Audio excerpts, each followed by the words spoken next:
Hey everyone, it's Megan with Aeroflow Sleep. I'm joined by Dr. Weiss again for another episode of Weiss Words.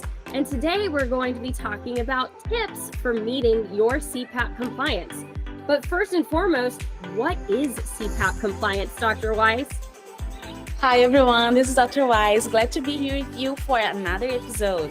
So CPAP compliance means that you're using your CPAP for at least 4 hours a night. That means that you're having about 70% of use of your CPAP. And that happens over 30 consecutive days over a 90-day period. And the reason why they do this is because insurance actually requires that to check and see that you really need the CPAP machine and see if you're using it properly. If not, your insurance may not cover the cost of your new machine. So it's very important that you monitor your CPAP compliance. But obviously, this is very difficult to meet. So, what are some tips that we can share to get our sleep apnea patients to meet CPAP compliance? That's a great point, Megan. And then to meet CPAP compliance, you want to make sure that your mask fits well. First of all, are you breathing cold air? If you breathe cold air, maybe that you have problems with either with the mask or with the humidifier. Also, if you wake up feeling that you have a dry mouth or sore throat, also that feels that your mask is not breathing well, or you don't have the right pressure for your CPAP. If those things are happening to you, make sure to tell your healthcare provider so we can make adjustments to the mask or to the airflow. So we have the adequate pressure and the right feeding for you to feel comfortable and sleep better during the night. Yeah, I think that that's very important to note. And a lot of people don't realize that there are these settings that are available to you. We do have heated elements. So you can do a heated humidifier or heated tubing even to make sure that you actually have the proper temperature settings for your machine and your setup. So if you are getting those dry mouths or just you live in a cold climate in general where you're going to be stuffy all of the time, we can help with that. There are also things called ramp functions and exhalation pressure relief that'll actually help you with that CPAP pressure settings that we're talking about. Dr. Weiss, can you go into a little bit more detail about those? So those are meant to help you get adjusted to the air pressure that comes with the CPAP. So as we know, CPAP means a positive airflow pressure that helps to maintain your airways open when you breathe.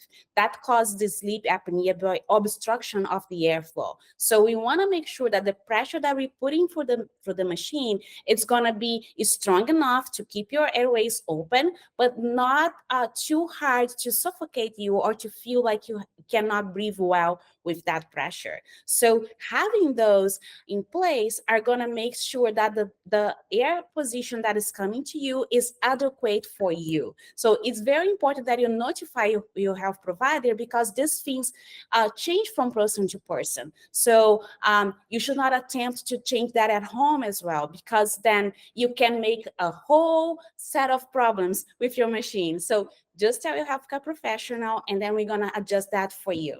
Yeah, definitely not. Aeroflow Sleep absolutely recommends do not change your pressure settings by yourself, even if you have something like an APAP machine that can be automatically adjusted. You really need to speak to a healthcare provider before doing any sort of changes like that, because you could accidentally set yourself up for failure by turning your pressure too high. And then you're going to be causing yourself, more health problems down the line. So we definitely don't want that. If this is your first time using CPAP ever, though, we understand that it can be uncomfortable and you think that you can kind of manage it yourself.